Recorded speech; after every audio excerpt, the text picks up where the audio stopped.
بسم اللہ الرحمن الرحیم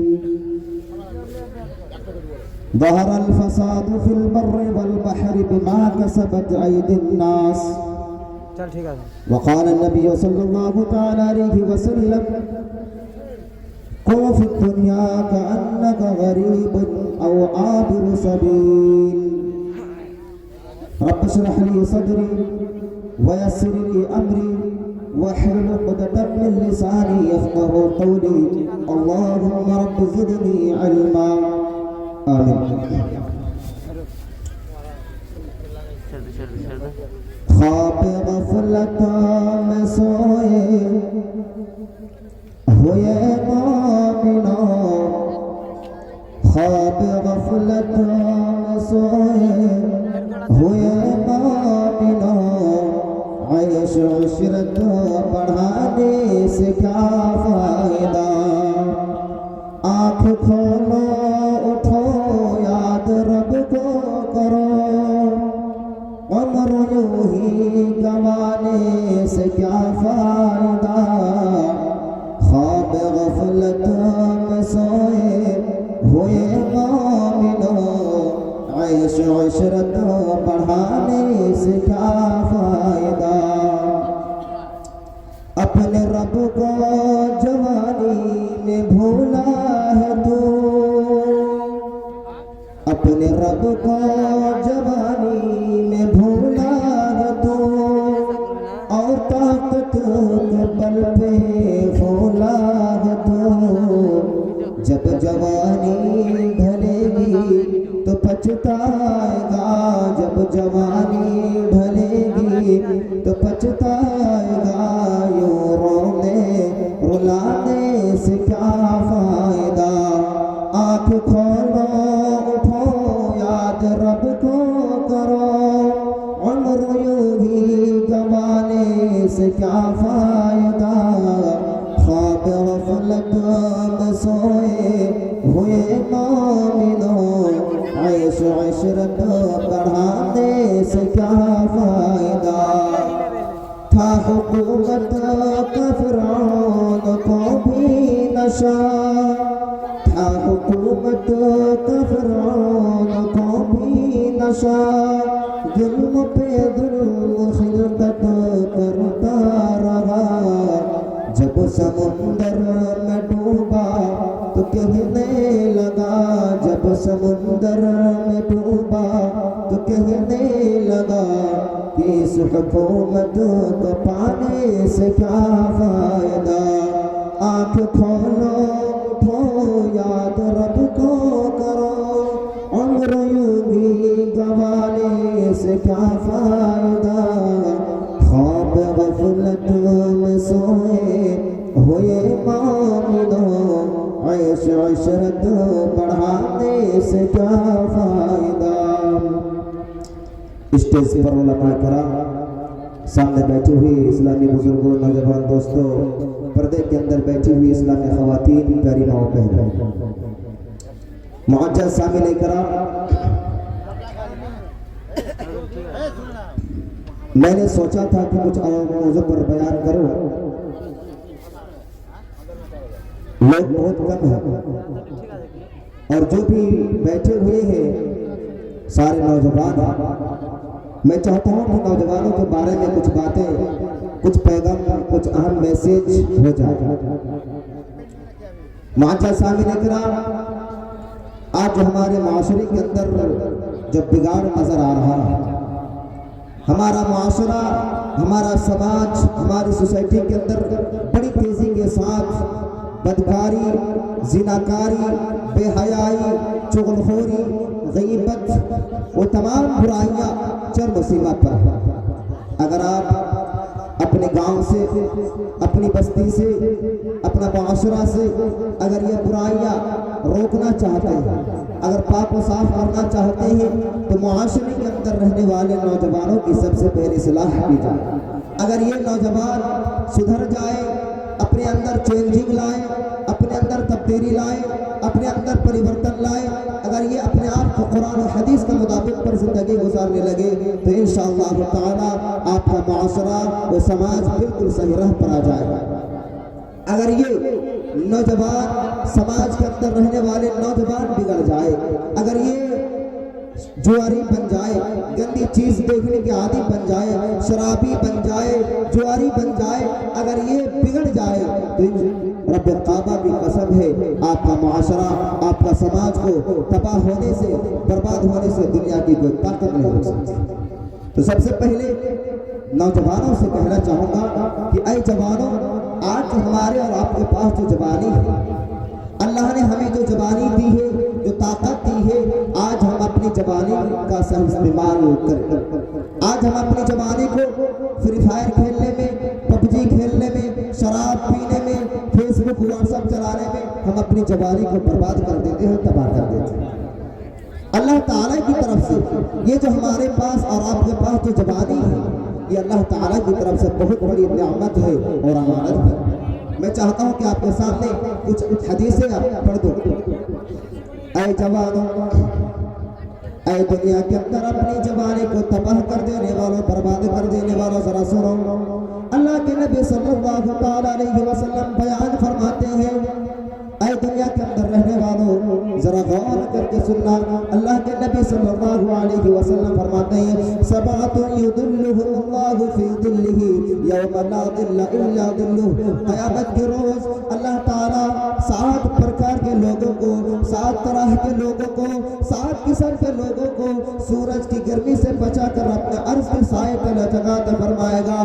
اے نوجوانوں، غور کر کے سننا، جس دن سورج بالکل قریب آ جائے گا، جس دن سورج بالکل نکٹ آ جائے گا، جس دن سورج بالکل قریب آ جائے گا، آج ہم سے اور آپ سے یہ جو سورج لاکھوں کروڑوں میل کی دوری پر ہے، لاکھوں کروڑوں میل کی مسافت پر ہے، لیکن اتنی دوری میں رہنے کے باوجود بھی آج ہم سورج کی گرمی کو برداشت نہیں کر پاتے۔ جس دن بالکل قریب آ جائے گا، نکٹ آ جائے گا، ہم اس دن کیسے برداشت کریں گے؟ ان 7 پرکار کے لوگوں میں سے کون کون ہوں گے؟ ذرا دیکھیے، اللہ کے پیارے حبیب بیان فرماتے ہیں کہ اے لوگوں غور کر کے سننا، ان 7 پرکار کے لوگوں میں سے ایک پرکار کے وہ لوگ ہوں گے، شاب نشافی عبادت اللہ تعالی، جس نے اپنی جوانی کو اللہ کی عبادت میں گزاری ہو، جس نے اپنی جوانی کو صحیح راہ میں گزاری ہو، جس نے اپنی جوانی کا غلط استعمال نہ کیا ہو۔ اے جوانوں، آج اگر اپنی جوانی کا صحیح استعمال کرو گے، اگر تم اپنی جوانی کو سمجھ کر، اپنی جوانی کی اہمیت کو سمجھ کر اگر آپ اپنی جوانی کا صحیح استعمال کرو گے، قیامت کے دن آپ سورج کی گرمی سے بچا لیے جائیں گے۔ اللہ تعالیٰ آپ کو اپنے عرش کے سائے تلے جگہ عطا فرمائے گا، آپ کو اپنے عرش کے سائے تلے جگہ عطا فرمائے گا۔ آپ ذرا غور کر سکتے ہیں کہ اسلام کی نظر میں جوانی کی کیا قدر ہے، کیا ویلو ہے، کیا اہمیت۔ اللہ کے نبی صلی اللہ علیہ وسلم دوسری حدیث کے اندر یہ بھی فرماتے ہیں، اغتنم خمسا قبل خمس، اے لوگوں 5 چیزوں کے آنے سے پہلے تم 5 چیزوں کا صحیح استعمال کر لو۔ اغتنم خمسا قبل خمس، کے آنے سے پہلے تم اس کا صحیح استعمال کر لو۔ وہ 5 چیز کیا ہے؟ اللہ کے پیارے حبیب بیان فرماتے ہیں، شبابک قبل حرمک، کہ بڑھاپے کے آنے سے پہلے تم جوانی کا صحیح استعمال کر لو۔ اے دنیا کے اندر جوانی کو برباد کرنے والوں، جوانی کو تباہ کر دینے والوں، فیس بک چلانے میں، انسٹاگرام چلانے میں، لڑکیوں کے پیچھے چیٹنگ کرنے میں، اے دنیا کے اندر اپنی جوانی کو تباہ کر دینے والوں، غور کرنا، شراب پینے والوں، زنا کرنے والوں، جوا کھیلنے والوں، دنیا کے اندر تمام برائیوں کے پیچھے اپنی جوانی کو برباد کرنے والوں، ذرا غور کرنا۔ اللہ کے پیارے حبیب بیان فرماتے ہیں، شبابک قبل حرمک، کہ بڑھاپے کے آنے سے پہلے تم جوانی کا صحیح استعمال کر لو، کہ بڑھاپے کے آنے سے پہلے تم جوانی کا صحیح استعمال کر لو۔ کیا ہم جوانی کا صحیح استعمال کر رہے ہیں؟ کیا ہم جوانی کا صحیح استعمال کر رہے ہیں؟ نہیں۔ جواب آئے گا کہ نہیں، ہم جوانی کا صحیح استعمال نہیں کر رہے۔ یہ جو ہمارے پاس آج جوانی ہے، طاقت ہے، ہم اس طاقت کو بھول بیٹھے ہیں۔ ہم اللہ تعالیٰ کی طرف سے جو ہمیں جوانی ملی ہے، ہم اللہ کو بھول بیٹھے ہیں۔ نہ ہمیں قرآن سے مطلب، نہ ہمیں حدیث سے مطلب، ہمیں دنیا سے مطلب ہے۔ جو جوانی اللہ تعالیٰ قرآن کریم کے اندر ارشاد فرماتا ہے، اللہ خلق الذین من قبل، اللہ الذی خلقکم من ضعف ثم جعل من بعد ضعف قوة، تمہیں پیدا کیا تو تم کمزور تھے، بالکل لاچار تھے، کمزور تھے، تم چل نہیں سکتے تھے، پھر نہیں سکتے تھے، تم بالکل لاچار تھے، پھر اللہ نے ثم جعل من بعد ضعف قوة، پھر اللہ نے تجھے جوانی دی، پھر اللہ نے تجھے طاقت دی، اللہ نے تجھے 20 سال کا بنایا، اللہ نے تجھے 18 سال کا بنایا، تیرے پاس طاقت آ گئی، تیرے پاس جوانی آ گئی، ثم جعل من بعد ضعف، ثم جعل من بعد قوة ضعفا وشيبا، پھر اللہ نے جب تو بوڑھا ہونے لگا، جب تیری جوانی ڈھلنے لگی، تو 50 سال کا ہوا، 60 سال کا ہوا، 70 سال کا ہوا، جب تیری جوانی ختم ہو گئی، جب تو بڑھاپا میں پہنچ گیا، تیری داڑھیاں پکنے لگی، جب بال پکنے لگے، جب تم بڑھاپا میں پہنچ گئے تو تم کمزور بن گئے، جیسے کہ پہلے تم کمزور تھے، پھر جوانی آئی، تیرے پاس طاقت آئی، جوانی آئی، اور تم پھر دوبارہ بڑھاپا ہو گئے، پھر کمزور کا دور آ گیا۔ پوری زندگی کے اندر طاقت کا دور ایک ہی دور ہے، وہ ایک ہی دور ہے، جوانی کا دور ہے۔ پہلے جب انسان پیدا ہوتا ہے، بچہ ہوتا ہے، وہ بالکل کمزور کا دور ہے، طاقت کا دور نہیں ہے، اور جوانی کا دور ہے، طاقت کا دور ہے۔ جب انسان جوانی سے ڈھل جاتا ہے، جب انسان بڑھاپا میں پہنچ جاتا ہے، وہ انسان بالکل کمزور ہو جاتا ہے، بالکل لاچار ہو جاتا ہے۔ آج ہم اپنی جوانی کو برباد کر رہے ہیں۔ ذرا غور کیجیے، جس جوانی کو قرآن و حدیث کی نظر میں بہت بہترین ہے، بہت ہی اہمیت ہے، لیکن اسی جوانی کو ہمارا بھول بیٹھے۔ ذرا غور کر سکتے ہیں، اللہ کے نبی صلی اللہ تعالیٰ علیہ وسلم بیان فرماتے ہیں، لا تزال قدم ابن آدم من عید ربه حتی یسأل عن خمس، قیامت کے روز ابن آدم سے 5 سوال کیا جائے گا، ہر آدمی سے 5 سوال کیا جائے گا، ہم سے بھی کیا جائے گا، آپ سے بھی کیا جائے گا، اسٹیج میں جتنی بھی علماء ہیں ان سے بھی سوال کیا جائے گا، کسی کو نہ چھوڑا جائے گا، ہر آدمی سے 5 سوال کیا جائے گا۔ جب تک کہ انسان 5 سوال کا جواب نہ دے دے تب تک کوئی اپنی جگہ سے ہل بھی نہیں پائے گا۔ وہ 5 سوال کیا ہے؟ پہلا سوال ہوگا عن عمرہ فیما فناہ، آئے 50 سال 60 سال کے لوگوں، آئے 50 سال کے اوپر کے لوگوں، اللہ کہے گا اے میرے بندے تو جواب دے، میں نے تمہیں 40 سال 50 سال 60 سال تم زندگی دے کر میں نے تمہیں دنیا کے اندر بھیجا تھا، بتا تو نے اپنی زندگی کو کس دور میں کہاں پر تم نے برباد کیا، کہاں پر خرچ کیا؟ آئے 50 سال کے اوپر کے لوگوں، ذرا بتاؤ کہ قیامت کے دن تم کون سا جواب دو گے؟ اپنے رب کے سامنے کون سا چہرہ لے کر جاؤ گے؟ کیا جواب ہوگا جس دن اللہ تعالیٰ تم سے سوال کرے گا؟ آئے 50 سال کے اوپر کے لوگوں، بتا میں نے تمہیں جو 50 سال 60 سال 70 سال 80 سال کی زندگی دے کر میں نے بھیجا تھا، بتا تو اپنی زندگی کو کہاں پر کھپایا برباد کیا؟ ذرا بتاؤ کیا جواب ہوگا اس دن؟ کیا جواب دو گے؟ یہی جو تم دنیا کے اندر کر رہے ہو، اے اللہ میں نے اپنی جوانی کو چائے کی دکانوں میں بیٹھ کر گپے کرنے میں، تمباکو کھانے میں، بیڑی پینے میں، سگریٹ پینے میں، چغل خوری کرنے میں، غیبت کرنے میں، اے اللہ میں نے اسی چیز میں نے اپنی زندگی کو ختم کر دی۔ کیا جواب ہوگا؟ اے لوگوں، اے بوڑھے لوگوں، ابھی بھی وقت ہے، ابھی بھی ٹائم ہے، سوال جواب کی صحیح تیاریاں کر لو، ابھی بھی وقت ہے۔ اللہ تعالیٰ جب تم سے سوال کیا جائے تو تم سوال کا جواب صحیح دے پاؤ۔ نوجوان سوچ رہے ہوں یہ تو بوڑھے لوگوں سے سوال ہوگا، نہیں تم سے الگ سے سوال ہوگا۔ اللہ کے نبی بیان فرماتے ہیں وَعَنْ شَبَابِهِ فِيمَا بَلَغَ، اے جوانوں بتا میں نے تمہیں جو جوانی دی تھی، بتا میں نے تمہیں جو جوانی دی تھی، تو نے اپنی جوانی کو کہاں پر کھپایا، کہاں پر برباد کیا؟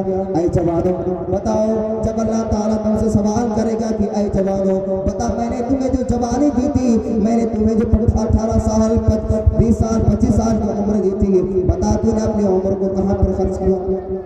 اے لوگوں بتا کیا جواب دو گے؟ اے جوانوں بتاؤ کیا جواب دو گے؟ کیا جواب ہوگا؟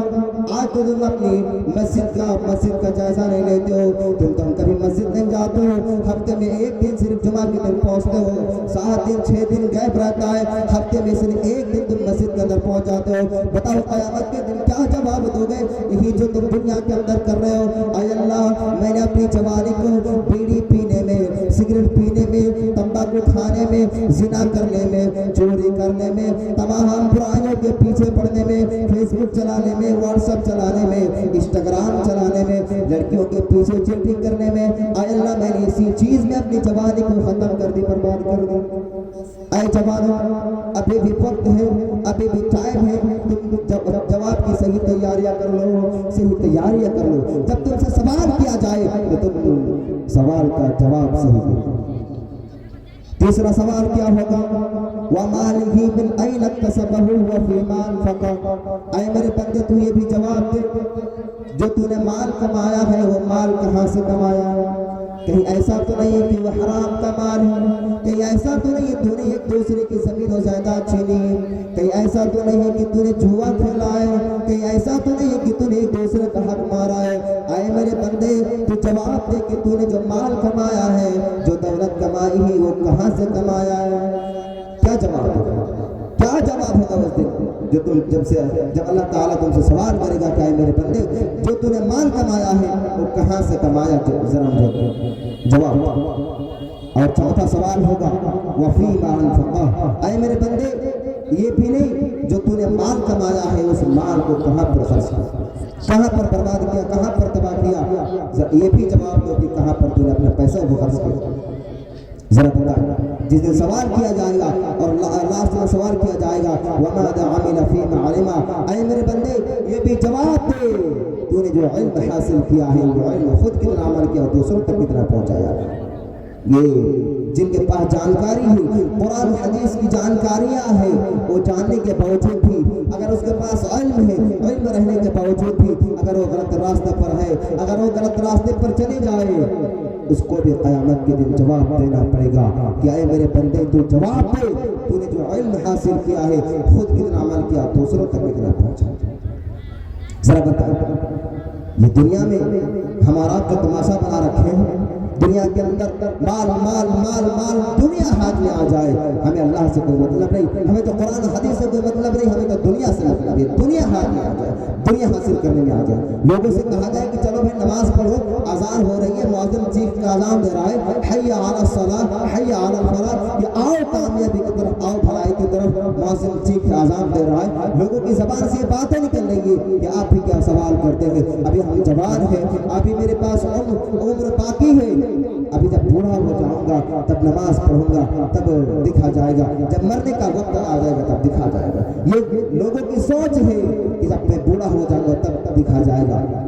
لوگوں سے کہا جاتا ہے کہ مرنا نہیں، دنیا سے نہیں جاؤ گے، مرو گے نہیں، کیا تمہاری روح نکالی نہیں جائے گی؟ کہتا ہے جب مرو گے تب دکھا جائے گا۔ ارے جب مرو گے تب دکھا جائے گا، تم کو معلوم نہیں کہ جب انسان مرتا ہے اس کی حالت کیا ہوتی ہے، اس کو معلوم نہیں۔ قرآن سے سوال کرو کہ آئے قرآن ذرا بتاؤ کہ مرتے وقت کیا ہوتا ہے، قرآن جواب دیتا ہے حتی اذا جاء احدهم الموت قال رب ارجعون۔ جب انسان کے پاس موت طاری ہوتی ہے، جب انسان کے پاس موت آتی ہے، انسان کہتا ہے قال رب ارجعون کہ اے میرے رب مجھے تو ایک بار موقع دے دے، اے اللہ تو مجھے ایک بار چانس دے دے، اے میرے پروردگار تو مجھے ایک بار مہلت دے دے، ایک بار چانس دے دے، لعلی اعمل صالحا۔ اے اللہ میں اس لیے مہلت نہیں مانگ رہا ہوں کہ مجھے بلڈنگیں بنانی ہے، اے اللہ میں اس لیے مہلت نہیں مانگ رہا ہوں کہ مجھے مکان بنانا ہے، گاڑی خریدنی ہے، بیٹی کی شادی کرانی ہے، اے اللہ میں اس لیے مہلت نہیں مانگ رہا ہوں کہ مجھے دنیا حاصل کرنا ہے، اے اللہ میں اس لیے مہلت نہیں مانگ رہا ہوں کہ مجھے جوا کھیلنا ہے، شراب پینا ہے، زنا کرنا ہے، چغل خوری کرنا ہے، اے اللہ میں اس لیے مہلت نہیں مانگ رہا ہوں لعلی اعمل صالحا، اے اللہ میں اس لیے مہلت مانگ رہا ہوں کہ اب کی بار میں نیک عمل کروں گا، اے اللہ میں اب کی بار نیک عمل کروں گا، اے اللہ نیک صالح انسان بن جاؤں گا، اے اللہ تیرے نیک بندے میں سے میں شامل ہو جاؤں گا۔ اللہ کہتا ہے کلا، اے میرے بندے ہرگز نہیں، کلا ہرگز نہیں، انہا کلمۃ ہوا قائلہا، اے میرے بندے یہ تو ایک بات ہے جو تمہاری زبان سے نکل رہی ہے، وَمِن وَرَائِهِمْ بَرْزَخٌ إِلَىٰ يَوْمِ يُبْعَثُونَ، اب تو تمہیں قیامت تک کے لیے برزخ کے اندر رہنا، قیامت تک کے لیے تمہیں برزخ کے اندر رہنا نہیں، تمہیں مہلت نہیں ملے گی، تو نے جو دنیا کے اندر کیا نہیں۔ انسان اگر یہ سوچ لے کہ ہم سے یہ سوال ہوگا، اگر ہم گناہگار ہیں ہم اس سے وقت یہ مہلت مانگیں گے، اللہ کہتا ہے کلا ہرگز مہلت نہیں ملے گی، اس سے پہلا یہ ہے کہ ہم دنیا کے اندر نیک کار بن جائیں، دنیا کے اندر ہم نیک کار بن جائیں، نیک صالح بن جائیں، قرآن حدیث کے مطابق پر ہم اپنی زندگی کو گزاریں. نہیں، ہم دنیا میں اپنی زندگی گزار رہے ہیں ہم برائیوں کے پیچھے میں، لیکن ہمیں معلوم ہے کہ قرآن کیا چیز ہے، حدیث کیا چیز ہے. میرے پیارے ساتھیو، ذرا غور کیجیے، ذرا سوچیے کہ آج اپنے معاشرے کے اندر، سماج کے اندر جو برائیاں پھیلی ہوئی ہیں، جو برائیاں فروغ پا رہی ہیں، آج اسی وجہ ہے کہ آج ہمارا قرآن حدیث سے بالکل دور. دنیا کے اندر ایک پاورفل ملک ہے جن کو دنیا امریکہ کے نام سے جانتی ہے. وہ اپنے آپ کو پاورفل سمجھتا ہے، وہ اپنے آپ کو طاقتور سمجھتا ہے، وہ یہ سمجھتا ہے کہ ہم سے پاورفل ملک کوئی نہیں ہے، وہ یہ سمجھتا ہے کہ ہم سے طاقتور ملک اور بڑا پیسہ والا دولت مند ملک کوئی نہیں ہے. ان خبیث کو معلوم نہیں، ان بدبختوں کو معلوم نہیں کہ ہم سے بھی بڑا کر کوئی ہے رب العالمین ہے. انہوں نے اعلان کیا تھا، کوئی 2-4 دن پہلے انہوں نے اعلان کیا تھا کہ ہم غزہ کی سرزمین پر، فلسطین کی سرزمین کو ہم جہنم بنا دیں گے، آگ سے بھر دیں گے. لیکن اللہ کی قدرت دیکھیے، اللہ کو یہ منظور نہ تھا. اللہ نے امریکہ کو جہنم بنا دیا. اللہ نے امریکہ کو بالکل جہنم بنا دیا. آگ ہی آگ ہے، پوری دنیا حیران ہے، پوری دنیا پریشان ہے کہ امریکہ کے اندر آگ لگی تو لگی کیسے. اگر آگ لگی کیسے، کوئی بھی پتہ نہیں لگا پا رہے کہ اگر آگ لگی کیسے. دن بہ دن بڑھتی آگ اور بڑھتی چلی جا رہی تھی، کسی کو کوئی معلوم نہیں. لوگ جان بچانے کے چکر میں بھاگتے جا رہے ہیں. کوئی گھر چھوڑ رہا ہے، بھاگ رہا ہے، کوئی اپنی دولت کو چھوڑ کر بھاگ رہا ہے، کوئی بیوی کو چھوڑ کر بھاگ رہا ہے، کوئی بیٹی کو چھوڑ کر بھاگ رہا ہے، کوئی اولاد کو چھوڑ کر بھاگ رہا ہے. یہ میرے پیارے ساتھیوں، اللہ تعالیٰ کی طرف سے عذاب نہیں تو کیا ہے. وہ اپنے آپ کو پاورفل سمجھتا تھا، وہ اپنے آپ کو طاقتور سمجھتا تھا، لیکن الخبیث کو معلوم نہیں کہ طاقتور اگر کوئی ہے تو رب العالمین. ذرا غور کر. آج سب سے بڑی وجہ ہے، آج مسلمانوں کے اوپر جو ظلم زیادتی ہو رہی ہے، اسی وجہ کہ آج ہم مسلمان بالکل قرآن و حدیث سے دور ہے. میرے پیارے ساتھیوں، آج ہمیں اور آپ کو سوچنا چاہیے، غور کرنا چاہیے. میں سمجھتا ہوں کہ اپنی باتوں کو آگے بڑھانے سے پہلے اب کیا کروں، کوئی ہے نہیں، کرسیوں کو بات سنانے سے کوئی فائدہ نہیں ہے. میں اپنی باتوں کو ایسے ختم کرتا ہوں کہ اللہ تعالیٰ ہم سب کو صحیح راہ پر آنے کی توفیق دے. وما علینا الا البلاغ وعلیکم الحساب. السلام علیکم ورحمۃ اللہ وبرکاتہ.